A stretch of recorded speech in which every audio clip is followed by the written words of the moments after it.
Hoy nos toca comenzar a hablar sobre el proceso de secreción. Hablamos de la motilidad, cómo se desplazaba todo ese contenido intraluminal a lo largo de la boca del canal anal. Hablamos de la digestión, cómo se iba digiriendo sus macronutrientes hasta su forma básica para poder absorberse. ¿Okay? Y en todos los puntos, sobre todo en digestión y absorción, hablábamos de que se sacaban sustancias a la luz para poder ejercer funciones. ¿Okay? Y eso es lo que vamos a comenzar a hablar ahora. ¿Cómo se da ese proceso de secreción gastrointestinal? En primer lugar, el primer sitio donde tenemos una secreción es la cavidad oral. ¿Okay? Eso representado por la saliva, donde diariamente se producen aproximadamente 800 a 1500 cc de saliva al día. ¿Okay? Una cantidad bastante considerable, que va a venir de dos tipos de glándulas salivales, de las cuales vamos a nombrar que sean extrínsecas o intrínsecas. Así su nombre, extrínsecas porque están fuera de la cavidad oral.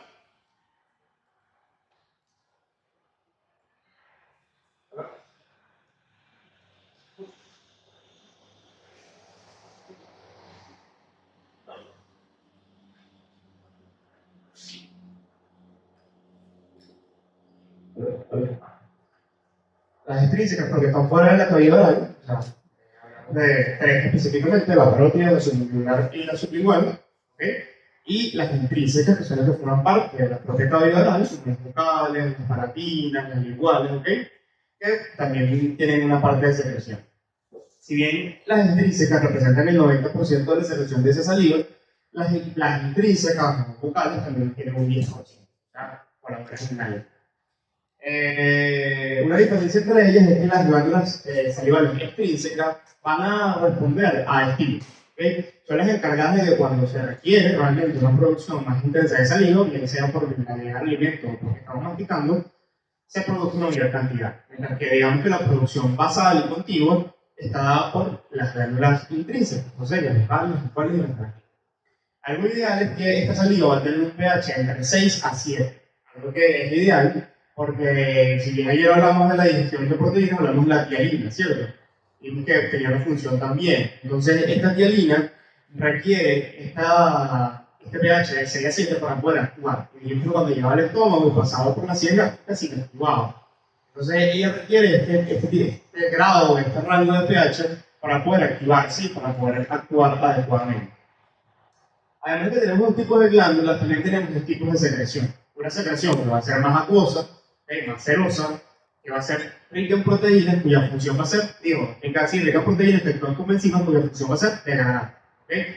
Y una secreción que va a ser más mucosa, ¿okay? Que va a ser más espesa, más viscosa, más pegajosa, que va a ser una función tanto de protección de la orofaringe como del esófago para el paso del bolo, como de lubricación para que este pueda pasar bien cuando vamos a hacer la deglución. ¿Okay? Esa básicamente es su función. En general, decimos que la parótida genera aproximadamente solamente un 20% de esa secreción salival. ¿Okay? Ese 20% va a ser predominantemente una secreción de tipo serosa. ¿Okay? O sea, va a ser muy rica en proteínas, muy rica en tialina. Ya vimos que esa tialina venía principalmente de la parótida.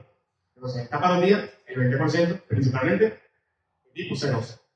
Luego tenemos la glándula submandibular, que son estas de acá abajo, que van a ser las encargadas de producir el 70% de esa secreción. Y su secreción va a ser principalmente mixta, ¿okay? O sea, tanto mucosa como serosa. Mientras que, por otro lado, tenemos la sublingual y las propiamente intrínsecas, que son las bucales. La sublingual, en muchos sitios van a verlo como mixta. ¿Okay? Pueden encontrarla que solamente se carga un 5% y puede ser tanto mixta como mucosa. Así llega a producir cierta producción serosa, pero el 80-90% de su producción va a ser moho. ¿Okay? Y las intrínsecas de la cavidad que sí producen un 5% y son principalmente mucosas. Entonces, la secreción de la saliva tiene una concentración de iones de sodio y de potasio y de bicarbonato que están muy por encima de la concentración del plasma. ¿Okay? Allá más adelante vamos a ver por qué, pero básicamente tenemos que la concentración del plasma de potasio es de 3.5, 5.5 y en la saliva podemos encontrar 20, 30 miligramos. ¿Okay? En cuanto a bicarbonato hablamos de 22, 26 miligramos por litro y ahí podemos llegar a encontrar 50, 60 mililitros de leche.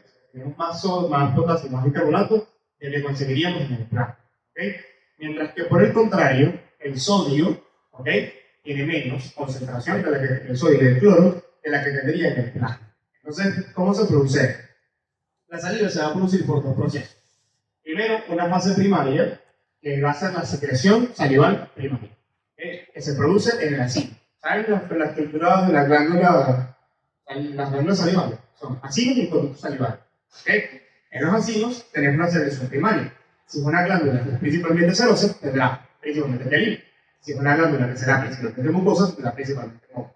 Pero en cualquiera de los dos casos está embebido o está mezclado con un líquido extracelular, el cual este líquido extracelular en condiciones iniciales es exactamente igual a la composición del plasma. O sea, es una sustancia isotónica. ¿Okay? Pero al final, les acabo de decir que esta salida que sale por acá tiene mayor concentración de potasio y de bicarbonato que la que tendría el plasma y tiene menos sodio y menos cloro de la que tendría el plasma. Es decir, se vuelve una sustancia hipotónica. ¿Okay? ¿Qué pasa? Que en su recorrido, desde el ácido hasta que termina siendo excretada la cavidad oral, sufre un proceso de modificación secundaria, ¿okay? Que llamamos de bien.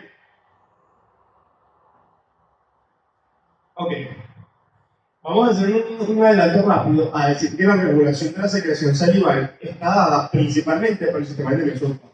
¿Okay? En este sentido va a recibir eferencias tanto del simpático como del parasimpático. Y principalmente va a ser del parasimpático. ¿Okay? Y recordemos que el parasimpático actúa a través de un neurotransmisor. ¿Cuál es? Entonces, vamos a ir, porque realmente, sinceramente, busqué 800 imágenes que pudiesen tener todos los pasos de la secreción salival primaria y no se consigue. O sea, no hay. Entonces, vamos a ir leyéndola para que no se pierdan. ¿Ok? La leemos tal cual y vamos ubicando en la célula lo que va pasando. Porque son varios procesos acoplados entre sí, que si no entendemos uno, pues vamos por el sigue. Entonces, ¿alguien sabe dibujar bien? Bueno, y dibujo feo. Aquí está el conducto, ¿no? Y aquí tenemos el ácido. ¿Sí? Tenemos unas células, digamos que son células acinales. ¿Ok? Aquí. Cada una de estas es una. Entonces, dijimos que en este caso lo que lo va a estimular es la acetilcolina, la ACH. La ACH se une a qué tipo de receptores? Receptores muscarínicos. ¿Ok? Receptores muscarínicos, que en este caso hablamos de receptores muscarínicos M3. Se une. Ok. Vimos en las clases anteriores que el receptor muscarínico de tipo M3 estaba unido a una proteína que es una proteína GQ. ¿Okay? Esa proteína GQ, si tenemos la foto, tenemos la parte. El M3, que cuando se une aquí, tiene componente alfa, beta y gamma. ¿Okay? Entonces se escinde, se separa y activa, damos el estamos aquí, es la fosfolipasa C. ¿Ok? Esa fosfolipasa C escinde el proteína en IP3 y acetilcolina, ¿cierto? Y ese IP3 luego lo da los depósitos de calcio para que aumente el calcio a nivel celular, ¿cierto? Es el mecanismo básico de cómo funciona esto. Entonces, una vez que eso cae el calcio y aumenta su concentración dentro de la célula, empiezan a darse una serie de procesos de fosforilación y de fosforilación de proteínas que activan hongos y canales. Entonces, vamos acá. Paso 1. Activo bombas de sodio, potasio, 2-cloro, ingresando esto en el interior de la célula. Tengo aquí una bomba. Vamos a poner la luz, el ácido, y aquí está, en teoría, la sangre. ¿Okay? Entonces, tengo una bomba aquí de sodio, potasio, 2-cloro. O sea, aquí yo estoy metiendo sodio, potasio y 2 iones de cloro. ¿Okay?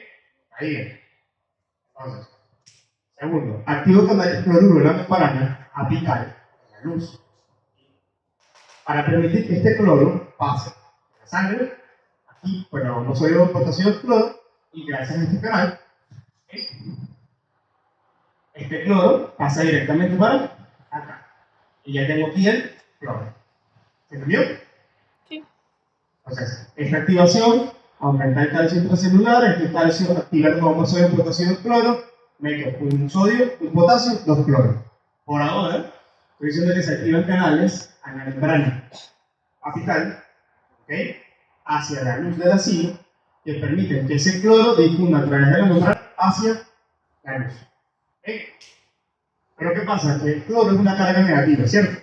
Y cada vez que él sale y viene acá, va a llegar a cargas negativas, ¿cierto? Ok, dejamos eso acá.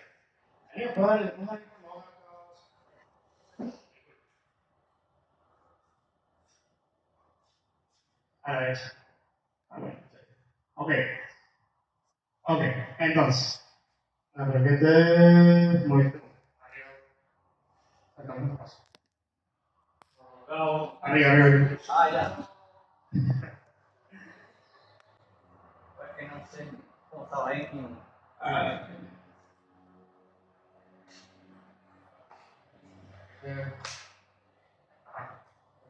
arriba. Si queda a la izquierda. ¿Izquierda?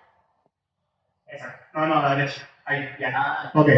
Entonces, también se va a activar bombas sodio-potasio a que rehace. Esto sí, en la membrana vasolateral. ¿Ok? En la membrana vasolateral, vasolateral. ¿Saben? Lateral. Yo tengo bombas sodio-potasio. ¿Ok? Esta bomba sodio-potasio va a sacar sodio, ¿cierto? A la vez que ingresa potasio. ¿Sí? Entonces, digamos que esta es una célula y esta es otra. En el medio, en este espacio entre las células, se empieza a acumular el sodio, ¿cierto? ¿Sí? Y el sodio son cargas positivas, ¿sí o no? Entonces, yo estoy acumulando aquí una gran cantidad de cargas negativas, por ende, esa electronegatividad va a atraer este sodio para que pase a través de estas uniones paracelulares hacia acá. Y ya logré que tenga cloro y ya logré que tenga sodio. ¿Sí? ¿Vamos bien hasta ahí? ¿Sabemos cómo llega el cloro? O posee oposición al cloro, canal apical, pasó directamente hacia la luz. El sodio, por la base de ocultación, vende su concentración a nivel de los espacios paracelulares y luego por gradiente eléctrico se difunde buscando estas cargas negativas hacia la luz. ¿Ok? Paso 4. Activa canales de potasio en la membrana apical a la vez que activa intercambiadores de potasio con hidrógeno. Entonces, yo tengo aquí que me está llegando una gran cantidad de potasio y a su vez aquí también está llegando una gran cantidad de potasio, ¿cierto? Por las bombas sodio-potasio cloro y por la bomba sodio-potasio. Entonces, yo tengo una gran concentración de potasio dentro, que eventualmente esa concentración de potasio que está dentro va a buscar salir, pero se puede quedar dentro. Entonces, activo los canales que permiten tanto su difusión simple, a través de la proteína, como intercambiada con iones de hidrógeno. En este caso, sí, con hidrógeno. Ya tenemos cloro, tenemos sodio y tenemos potasio. ¿Ya está ahí? Ok. Siguiente, a la derecha. Luego tenemos el movimiento del sodio, que ahí dijimos que se mueve, el electrón químico negativo generado por el sodio dentro de la luz, genera el desplazamiento del sodio. Luego nos falta el agua. ¿Okay? Y el agua, si ya acumulamos una gran cantidad de cloro, acumulamos una gran cantidad de potasio y acumulamos una gran cantidad de sodio, el agua se va a mover por ósmosis de donde hay más a donde hay menos, ¿cierto?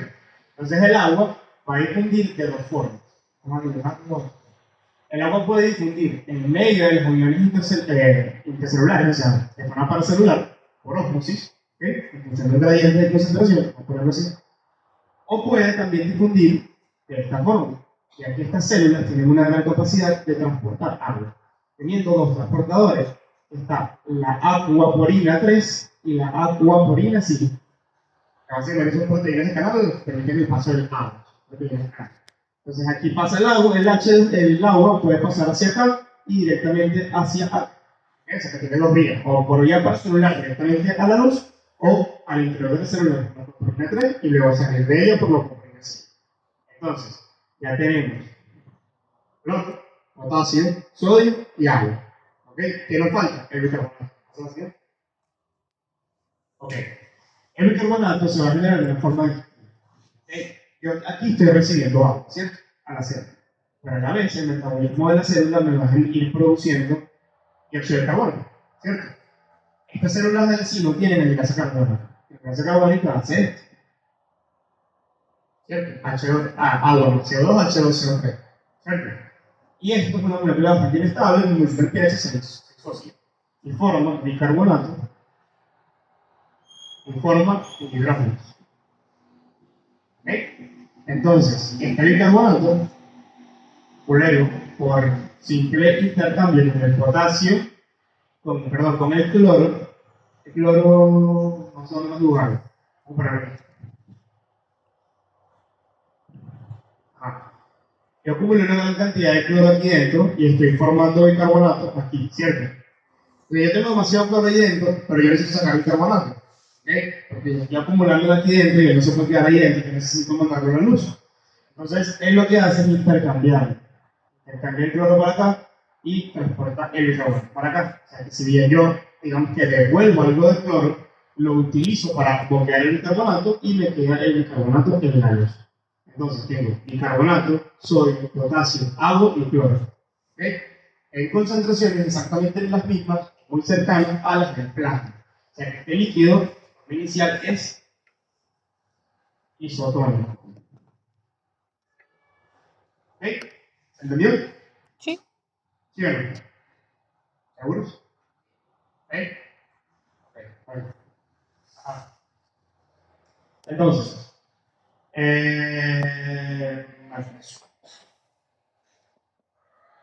ok.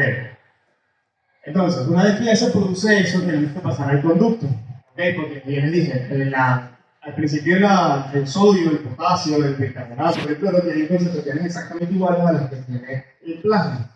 Pero lo que sale por acá es un producto que tiene bajo sodio, bajo cloro y tiene bastante potasio y bastante bicarbonato.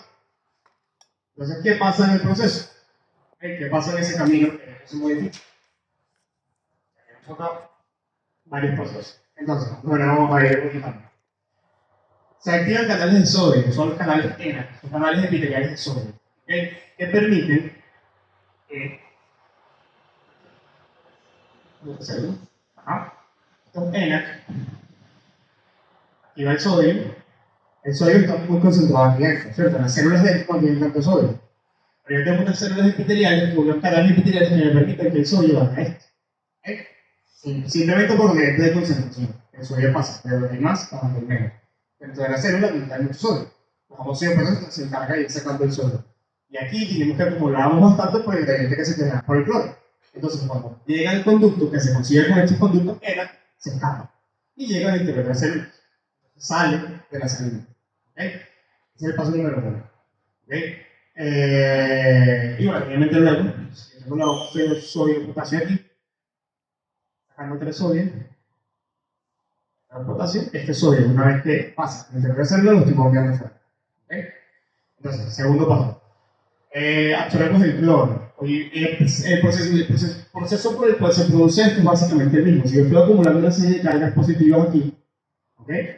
Eso va a traer cargas negativas. Y el cloro es una carga negativa. El cloro va aquí. Entonces, el cloro va a buscar ingresar al interior de la célula solamente por el eléctrico.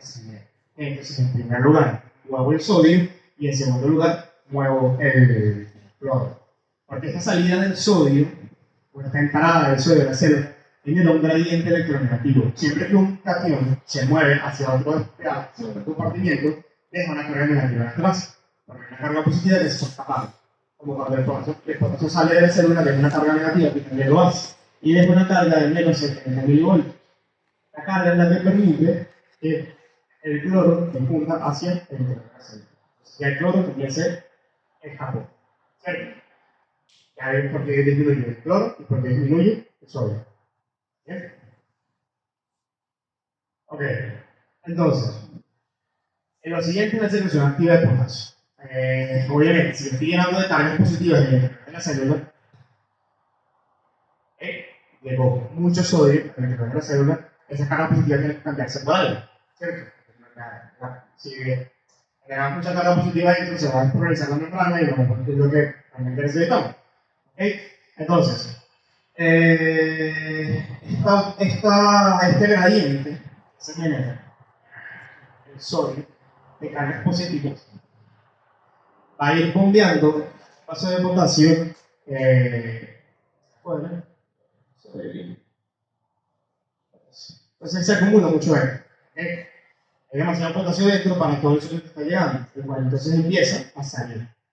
puede salir tanto directamente, porque recuerden que la mecanismo de permeabilidad del potasio, como intercambiado por iones de hidrógeno. Entonces, el hidrógeno sale el potasio.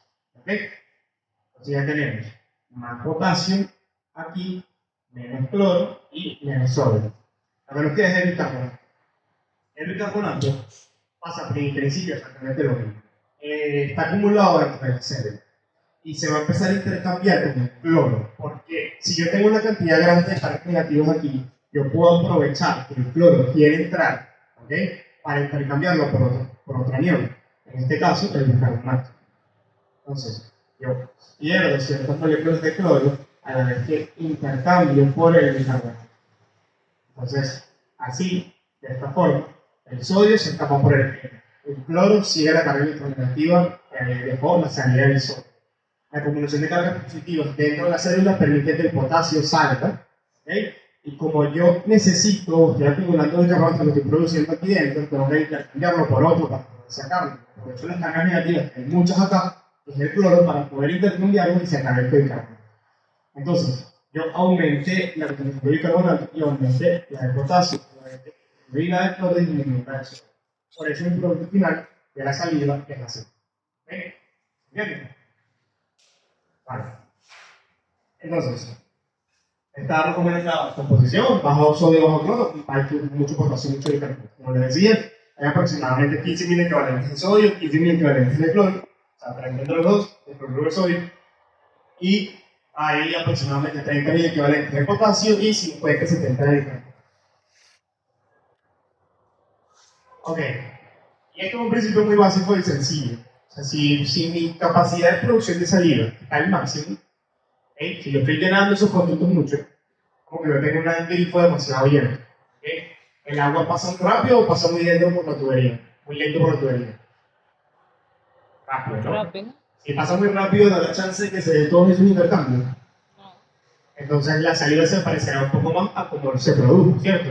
Entonces tendrá, obviamente, más sodio, más cloro, menos bicarbonato y menos potasio. Mientras la secreción salival se acerque más a su máximo, se va a parecer más a la producción inicial.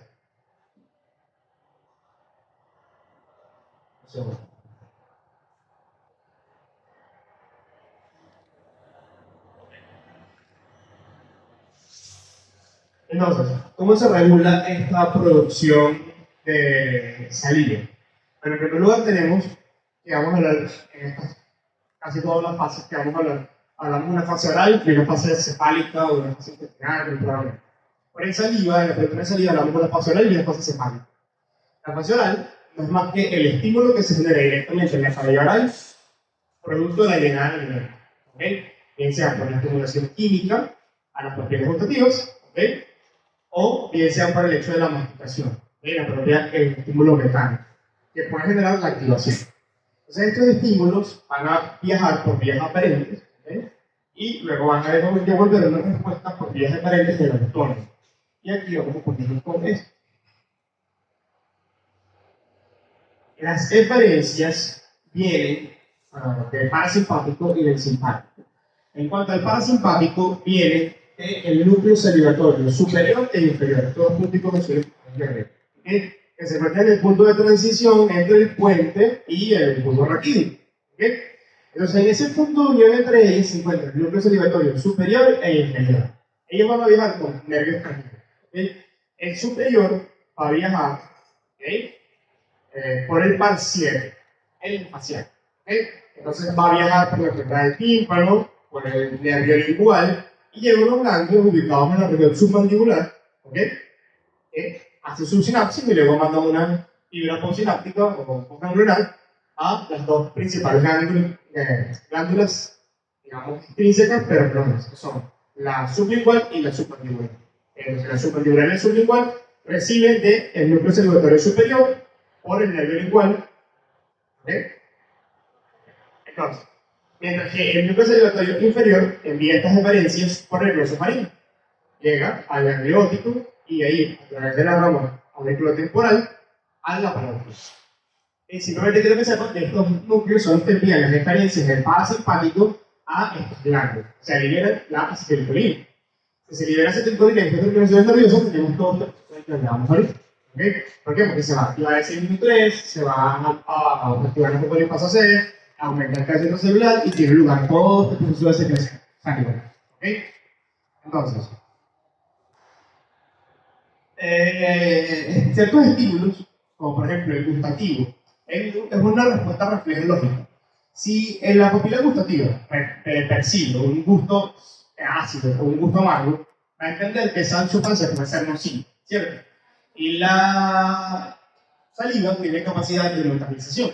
Entonces, si yo siento que algo me va a hacer daño y tengo la capacidad de producir saliva para neutralizarlo, entonces recibo el estímulo de que tiene un sabor ácido o amargo, eso va a los centros superiores y ahí se desvía una experiencia por el parasimpático para producir saliva, tanto para diluir esa sustancia, si tengo una sustancia lesiva y la diluyo, me va a hacer menos daño. ¿Okay? Entonces, ese es un mecanismo de defensa. Y segundo, porque si es muy ácido, yo tengo muchísimo bicarbonato en la saliva que me va a permitir neutralizarlo. Y al neutralizarlo, evito que me irrite la mucosa. ¿Okay? Entonces, un mecanismo básicamente reflejo. Y también los estímulos táctiles, los alimentos o las sustancias que son más lisas tienen que estimular más la secreción salival y el rugoso.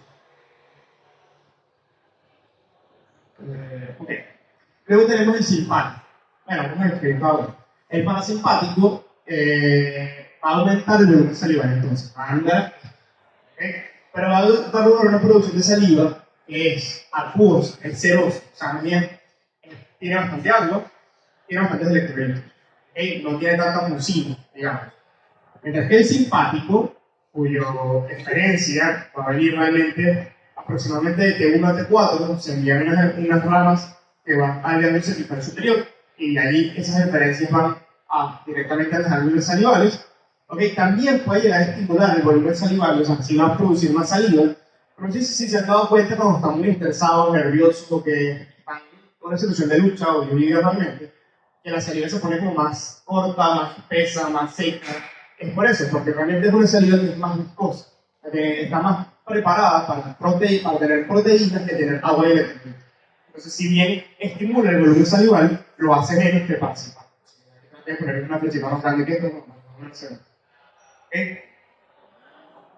Esto no solamente está mediado porque la norepinefrina no va a activar el MIO3, sino que va a activar el beta, ¿okay? Sino que además la acetilcolina o el parasimpático, al llegar a los vasos sanguíneos, ¿qué produce? Vasodilatación, ¿verdad? En el caso del músculo liso. El vaso produce vasodilatación. Si yo tengo mayor flujo sanguíneo, estas células que estaban aquí, que son las de racimo, van a recibir más fácilmente todos esos iones que necesitan, ¿cierto? Mientras que el simpático, en vez del receptor alfa 1, ¿qué va a hacer? Vasoconstricción. Entonces, si estos vasos se hacen vasoconstricción, este vaso de acá, que le va a dar el flujo, este vaso no tiene este diámetro, tiene este, ¿okay? No va a haber un adecuado aporte de agua ni electrolitos para poder formar la saliva. ¿Se entiende?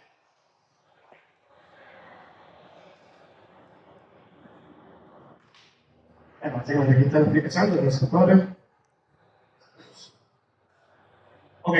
Sin embargo, la regulación de la producción de saliva no es solamente un proceso oral. O sea, no es que solamente cuando consumimos el alimento se produce saliva, ya que incluso cuando pensamos en un alimento, cuando vemos un alimento, cuando escuchamos que se prepara un alimento que nosotros asociamos con un determinado alimento, el olor de una parrilla, por ejemplo, digo, el sonido, entonces eso también genera que se produzca salivación. Eso se conoce como fase cefálica de la salivación. Y es que todos estos estímulos, ¿ok? Tanto gusto, como olfato, como visual, generan o se procesan en la corteza. ¿Okay? Una vez que en el córtex cerebral procesamos esa información, no solamente se envían aferencias a la corteza cerebral, sino también a la amígdala. Y la amígdala es parte de este sistema límbico, o sea, físico.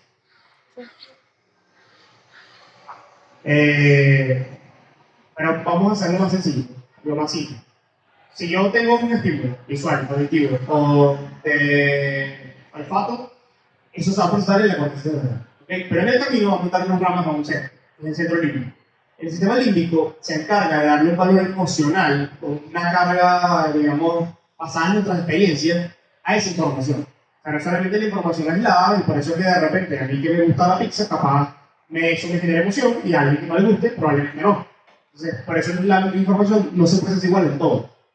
Entonces, ¿qué pasa? Para llegar a la forma más simple de hablar de eso. Entonces, ¿qué pasa? Que cuando esa información va ascendiendo, esas ramas van al límbico, ese límbico también envía luego unas referencias que van al hipotálamo, en este caso el hipotálamo anterior, y allí hay un centro, que es el centro de regulación parasimpática. ¿Okay? Si dijimos que todos estos procesos estaban regulados por el parasimpático, el centro regulador del parasimpático va a recibir una gran cantidad de información del gusto, del olfato y de la vista, basado en nuestras experiencias y en la información que recibe de la amígdala, y va a enviar referencias a las glándulas salivales, ¿okay? Por todas estas vías que dijimos ahorita. Entonces, ¿qué dice? Por ejemplo, si ustedes, ¿qué te gusta a ti de comida? El pollo. Si hay un pollo, empieza a ir incluso antes de que se lo empiece a comer. Ella no necesita comer para que esa producción de saliva aumente. ¿Okay? ¿Se entiende? Entonces, hablamos de la fase cefálica como toda esa producción de saliva que se genera por estímulos previos a la llegada del líquido a la cavidad. ¿Okay? Son estímulos, digamos, indirectos.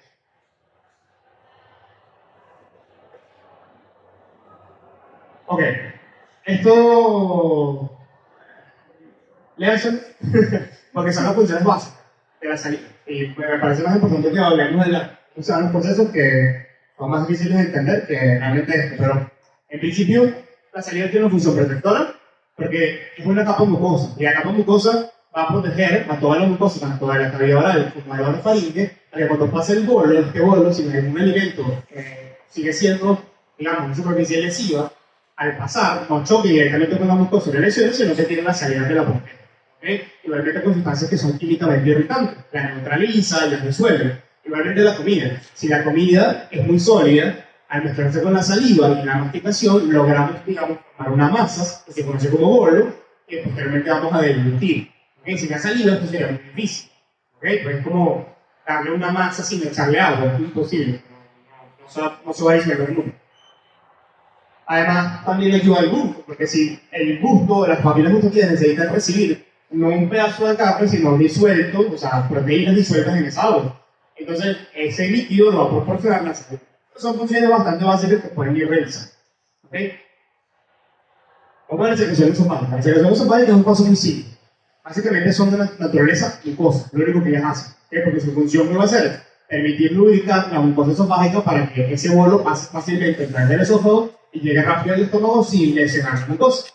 Excepto en dos puntos, en la parte más superior y en la parte más inferior. ¿Okay? La mayor parte del esófago está compuesta por glándulas mucosas sí, que producen solamente moco. Mientras que las glándulas mucosas compuestas producen moco alcalino, o sea, un moco con bastante bicarbonato.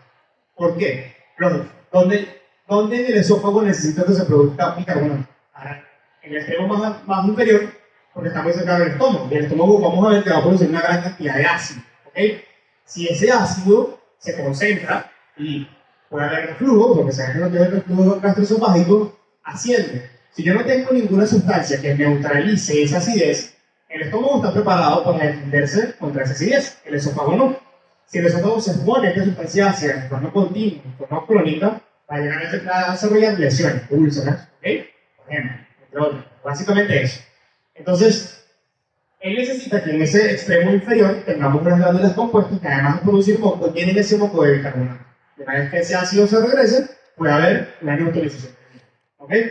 Y el oclusión proximal no solamente protege contra la parte mecánica, sino que además si algún alimento o una sustancia ingerida es muy ácida, tiene un mecanismo, digamos, de defensa para lograr neutralizarlo antes de que pase por todo el esófago. ¿Okay? Entonces tenemos, todo el esófago tiene glándulas mucosas simples, excepto en su porción superior e inferior, donde tiene mucosas compuestas, que producen moco y bicarbonato. Nada, pero vamos a ver esta introducción. Mañana, jueves, vamos a ver la secreción gástrica. El sábado se lo doy, pero no vamos a chance. La secreción gástrica va a estar dada por tres elementos. Vamos a verlo así. ¿Okay? Estos tres elementos van a ser que toda la mucosa gástrica tiene unas células que son células mucosecretoras. ¿Cuál es su función? Secretar moco. Listo. Ok, ya vamos a verlo algo así. Y dos tipos de glándulas. Y que no toda una superficie de células mucosecretoras y entre ellas tengo unas glándulas. ¿Qué van a ser de dos tipos? Glándulas oxínticas, ¿ok? Que van a producir ácido clorhídrico, principalmente. Vamos a dejarlo en esa función básica. Y tenemos las glándulas pilóricas. ¿Ok? Las glándulas pilóricas, su función va a ser producir unas hormonas que vamos a hablar luego, que son la gastrina y la somatostatina. ¿Ok? Además de moco. Entonces, vamos a resolver esto. Las glándulas oxínticas son estas. ¿Ok? Se encuentran principalmente en el cuerpo y en el fondo. Si vemos la estructura del estómago, vemos que la gran parte del estómago está cuerpo y fondo, ¿cierto? Entonces, si está en el cuerpo y el fondo, se activa botando, ¿cierto? El 80% de las glándulas que hay en la mucosa gástrica son glándulas oxínticas, ¿ok? Cuya función principal es la producción de ácido clorhídrico. ¿Okay? Sin embargo, lo único que produce, ellas van a estar compuestas por tres tipos de células. Células mucosas del cuello, que producen moco. ¿Okay? Células oxínticas o parietales, que producen el ácido clorhídrico, pero también producen otra sustancia que es un factor intrínseco. Vamos a la próxima clase. Y tenemos células pépticas o principales, cuya función va a ser producir y secretar el pepsinógeno, el cual ya hablamos, ¿cierto? ¿Verdad? Los pépticos, los enlaces. Entonces, ¿qué tenemos? Que la función de las glándulas oxínticas va a ser producir una sustancia o una secreción que tiene moco, ácido clorhídrico, factor intrínseco y pepsinógeno. Ese es el principio básico de esto. Luego tenemos las glándulas pilóricas, que si lo otro el 80%, como va a ser el 20%, y en vez de estar en el cuerpo y fondo, se encuentra en antro. ¿Ok? Y ellas van a tener otras características. En primer lugar, células productoras de moco. En segundo lugar, como células G o células enteroendocrinas productoras de gastrina, que lo hablamos en motilidad. ¿Ok? Y células D, que son células productoras de somatostatina. Y ya por ahí hablamos de las cuartas, están por ahí las que están aquí, que son las células enterocromofilines light, o VCL, que son células cuya función va a ser liberar histamina. ¿Okay? Si quieren le pueden dar un ojo a estas glándulas, cómo funcionan y más o menos cuál es su papel, para que tengan algo adelantado podamos conversarlo con facilidad. Bueno, primero podemos adelantar en estos minutos que nos quedan la función de las mucosas superficiales. Vimos que teníamos dos tipos de glándulas y una serie de células mucosecretoras. ¿Qué van a hacer esas células mucosecretoras? Producir moco. Bueno, pero ese moco tiene unas características específicas, que es extremadamente viscoso. En la clase del jueves vamos a ver que esas glándulas a nivel gástrico empiezan a producir una sustancia demasiado, con una concentración muy alta de hidrogeniones, aproximadamente hasta 3 millones de veces más que lo que hay en el plasma. Eso significa que hay demasiada acidez en esa secreción. La mucosa gástrica es una mucosa, como cualquier otra, que no aguanta ese nivel de acidez. Entonces, si yo voy a producir algo que me pueda dañar, ya mínimo me cubro, ¿cierto? Y gracias a una granada, por ejemplo, tapa. Entonces, básicamente es lo que hace la mucosa gástrica. Lanza un jugo gástrico que tiene un pH que puede ser hasta de 1.8, ¿ok? Muy bajo, pero crea una capa mucosa, ¿okay? Que cubre toda esa superficie de la mucosa, aproximadamente más de 1 milímetro, ¿okay? Que va a llegar a proteger esa mucosa porque tiene una gran cantidad de vitaminas. Entonces, el pH que está justo aquí, por encima de la superficie celular, no es de 2, en el jugo gástrico, sino de 7, ¿okay? Que es el medio en el cual ella puede vivir tranquilamente. Y para que se acuerde, pues esto básicamente es el principio que utiliza alguna de las agentes patógenas como el Helicobacter pylori. El pylori lo que tiene es la capacidad de pasar esta capa, ¿ok? Mucosa y depositarse por acá abajo. ¿Por qué? Porque tiene la capacidad de moverse como si fuese un tornillo, ¿ok? Y introducirse en la mucosa, penetrar en ella, incluso disolverla, y acumularse en este espacio, escapar de la acidez gástrica, es muy viable para ella, e introducirse en un pH que para ella puede vivir. Y hay otros mecanismos, producir grasa, lo que sea. Pero el punto es que ese mecanismo nos protege de muchas cosas, ¿ok?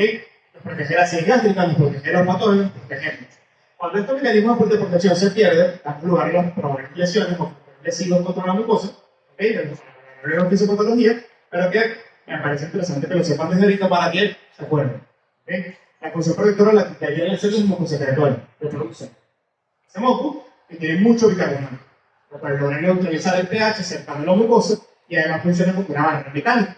¿Okay? Porque además vamos a ver que este moco, la próxima clase os traigo la foto de eso, tiene una gran capa de fosfolípidos, son una capa de fosfolipídidos. Entonces esa capa funciona realmente como una barrera sustancias, no logran pasar esa barrera lipídica y no logran llegar nunca a la mucosa. ¿Okay? Entonces, tenemos barrera mecánica, barrera química. Neutraliza la acidez, ya es una propia barrera física que limita el paso de sustancias y de patógenos a contacto con la mucosa. ¿Okay? Entonces, hasta ahí nos quedamos por hoy. Ya luego vamos a hablar de cómo se produce todo esto, que realmente es bastante que llevar el hilo. ¿Okay? Que es cómo se relacionan las células parietales, las células enterotomafines, las células D, las células G, para lograr las secreciones, tanto de ácido láctico como de intrínseco, como de gastrina, somatostatina, etc. ¿Okay? Si les pueden echar un cable y lo pueden